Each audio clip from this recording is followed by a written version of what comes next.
Você já deve ter pensado em comprar um ar-condicionado, mas não tem ideia de qual modelo escolher? Nós estamos aqui na STR e vamos mostrar para você como comprar um ar-condicionado.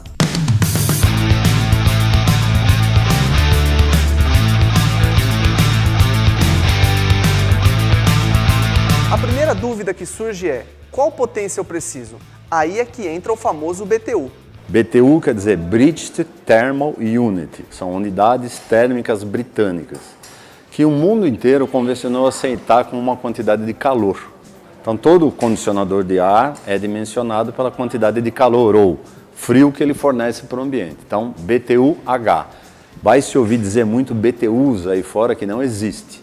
É BTU-H, ou seja, a quantidade de calor que o equipamento fornece por hora. E como calcular o número de BTU correto para cada tipo de ambiente? Um jeito empírico muito aceito, que costuma dar certo, é você, aqui para São Paulo, para a região sul e sudeste, você pega a área quadrada, então você tem um ambiente, por exemplo, de 20 metros quadrados. Você multiplica por 600 BTU por hora, por metro quadrado. Total serão 12.000 BTUs por hora. Então você vai procurar um equipamento de 12.000 BTU. As regiões onde você tem costa, normalmente, litoral, praia ou regiões de nordeste, você tem que mudar esse número. Colocar pelo menos 700 BTU por hora para nível de conforto. Quando você está falando de utilização em residência, em dormitório, em pequenos escritórios, quando você começa a ter incidência de calor, muita gente no mesmo ambiente, muitos equipamentos no mesmo ambiente, fontes geradoras de calor, aí precisa pedir a ajuda de alguém especializado. Mas para efeito de saber o que comprar, multiplica a área quadrada por 600 BTU por metro quadrado. Muito bem, definida a potência, agora é hora de escolher o modelo. O leque de equipamentos de ar-condicionado hoje ele é bastante grande. O janela é aquele equipamento mais antigo que normalmente fica pendurado para fora e que pinga água fora do ambiente. Ainda são utilizados, porém cada vez menos. Foram substituídos pelos splits. Splits é um conceito, é um aparelho de janela cortado em dois, onde você deixa a unidade que sopra o ar dentro do ambiente, chamada evaporadora, e o motor do equipamento, o compressor do equipamento, fica do lado de fora, chamado de condensador.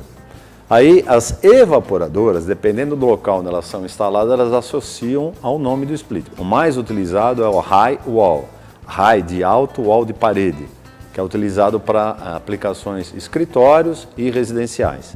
Aquelas que estão instaladas junto ao teto recebem o nome de split teto. As que são instaladas embutidas entre o teto e o forro recebem o nome de split cassete. Existe um conceito muito mais para o residencial, aplicação residencial, chamado multi-split. Ou seja, você tem uma única unidade externa, uma única condensadora, podendo atender várias unidades internas. Ou seja, um motor que atende até 3, 4 ou 5 ambientes ao mesmo tempo. Os splits podem ser convencionais, que nós chamamos. Convencionais, resumidamente, eles trabalham com um compressor liga-desliga, on-off.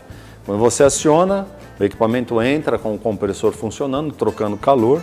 Quando atinge a temperatura que você pôs no controle remoto, o compressor sai da operação. Depois de alguns instantes, ele lê a temperatura, se ela descolou 2 graus, ela aumentou, ele volta a entrar em operação. Ali adiante ele sai de novo, então é on-off, on-off. Ainda são bastante utilizados, porém tendem a cair de utilização, até por conta que os equipamentos inverter, o que muda? Primeiro, os compressores vão trabalhando de acordo com a quantidade de calor do ambiente. Eles se ajustam automaticamente.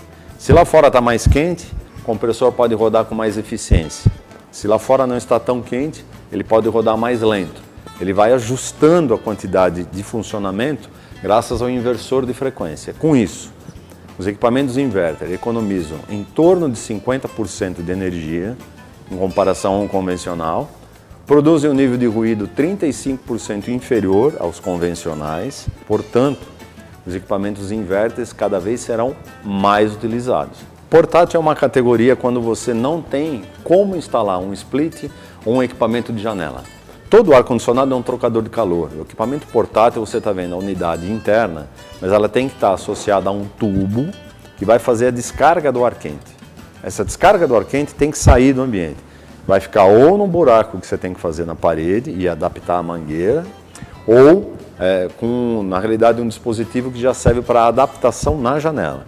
Então, de portátil, o conceito é que você pode desmontar e utilizar num outro lugar, mas ele tem que ter a descarga do ar quente também. Então, ele não pode ficar andando dentro do ambiente. Uma vez instalado, é ali que ele funciona. Pode levar para outro? Tem que fazer a instalação de novo. Normalmente são equipamentos que custam um pouco mais pelo que oferecem. Em compensação, eles não têm a necessidade de você ter instalações muito complicadas, mas também produzem um nível de ruído um pouquinho mais alto do que os equipamentos convencionais. Só se utiliza portátil quando você não tem como instalar um outro equipamento de melhor utilização. Agora que você já conhece todos os modelos disponíveis, vamos ver qual é o ideal para o seu ambiente. Uma casa nós teríamos que caminhar para ou equipamentos individuais tipo split high wall ou principalmente equipamentos multi-splits, com uma condensadora e várias unidades internas atendendo vários ambientes ao mesmo tempo. Para um apartamento ou um split individual ou apartamentos menores sem sacada, um portátil. Pequeno comércio, a utilização maior são os equipamentos chamados piso-teto ou ainda, dependendo da utilização, equipamentos cassete. É evidente que pode ter, você está condicionando e aí você tem um problema da porta estar virada para o público entrar ou sair. É o ideal que você utilize uma cortina de ar, para que você não gere calor aqui, né, frio, e joga fora isso pagando essa energia. Pequenos escritórios, equipamentos ideais, splits individuais só. Beleza, comprei esse ar-condicionado aqui, então é só eu chegar em casa e ligá-lo na tomada? Não, tem economia que a gente costuma dizer que escorre pelos dedos. É fundamental que o cliente acabe optando por uma instalação com uma empresa ou um instalador credenciado. Todos os equipamentos oferecem garantia de fábrica. A partir da hora que você economiza 100, 150 reais por conta de você dar para um prático, que pode até saber instalar, mas não tem curso realizado em fabricante, não é credenciado pelo fabricante, você joga já essa garantia para fora. E às vezes uma instalação mal feita pode gerar grandes prejuízos. O primeiro grande prejuízo é você investir no equipamento de alta tecnologia e não poder extrair essa tecnologia por conta de uma instalação mal feita. Segundo, é você perder a garantia. O terceiro é você, principalmente os equipamentos, ar-condicionado não é equipamento plug and play, ele usa energia.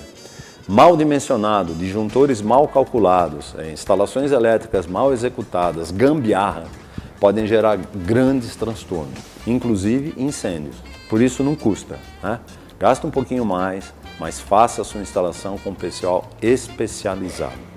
Minha avó sempre me disse que esse negócio de ar-condicionado faz mal para a saúde. É verdade isso aí? Então vamos deixar bem claro. Todo equipamento de ar-condicionado possui um filtro. Por menos eficiente que o filtro seja, ele vai fazer a função do nosso pulmão. Todas as partículas físicas, né, as que você enxerga e dependendo do filtro, até aquelas que você não enxerga, existem equipamentos com filtragem de até 99,9% de ar saudável. Eles seguram 99,9% das bactérias e germes existentes no ar. O que existe é um preconceito de cultura de uso. Por exemplo, a norma diz que a temperatura de conforto para climatização é em torno de 24,7 graus mais ou menos 2, ou seja, de 22,7 a 26,7. Então, se você vem da rua, lá está 32, 33, 34 graus, entra na sua residência ou no seu escritório, já pega o ar-condicionado e coloca o controle remoto para 18 graus, é evidente que o choque térmico que você tem é muito grande. E também o contrário, se você está no ambiente climatizado e você sai para a rua, o choque térmico também existe. E é esse choque térmico que acaba causando que você fica um pouco mais exposto a infecções respiratórias. O que é suficiente? Você tem no ar-condicionado, utilizá-lo na temperatura de conforto 23 graus, uma temperatura super confortável, e que você efetue a limpeza do filtro. Normalmente a limpeza do filtro você não precisa de ninguém especializado para fazer. Tem os lugares no equipamento onde você solta o filtro, limpa em água corrente com sabão neutro, deixa secar e reinstala. Com esse pequeno cuidado, você pode ter certeza que você não vai pegar doença por conta do ar-condicionado. Se você utiliza numa residência, não custa você limpar o filtro pelo menos a cada 60 a 90 dias. Se você usa no escritório, você usa todo dia, é ideal que você limpe pelo menos uma vez por mês. Uma manutenção como empresa especializada não custa você fazer pelo menos 2 vezes ao ano, antes da entrada da alta estação e depois da saída da alta estação. Os cuidados básicos com limpeza e manutenção são muito pequenos e te propiciam uma vida útil no equipamento de 10 a 15 anos sem problema nenhum. É preciso deixar o ambiente completamente fechado? O cálculo do ar-condicionado é feito por um ambiente estanque. Porém, todo o ar-condicionado ele é um trocador de calor. Ele não renova o ar do ambiente. Então, pequenas frestas, portas entreabertas, janela entreaberta, acabam propiciando com que você renove e respire um ar muito mais saudável. Não precisa ficar um ambiente 100% fechado, também você não vai deixar uma janela escancarada aberta. Você está gastando energia elétrica para produzir um ar condicionado. E jogar esse ar fora? Não. Porém, pequenas aberturas são naturais e inclusive reforçam a qualidade do ar, desde que evidentemente com bom senso. Todo mundo sabe que ar-condicionado no verão é uma beleza, mas e no inverno? Ele serve para alguma coisa? Se você é um cliente das regiões sul e sudeste, onde você tem alguns dias frios por ano, às vezes mais, às vezes menos, se for para investir no condicionador de ar, compre um equipamento quente e frio. Ele equipamento te refrigera no verão e pode eventualmente te aquecer no inverno. O custo aumenta no equipamento quente e frio em torno de 10 a 15% com relação ao equipamento só frio. Tá? Só que ele pode te atender no inverno e no verão. Se você mora, se você está na região centro-oeste, norte e nordeste, não precisa se preocupar com isso, que você vai ter só dias quentes. Aí trabalha só com equipamento frio. Climatizadores, umidificadores, você já deve ter visto um desses na loja, mas eles podem substituir o ar-condicionado?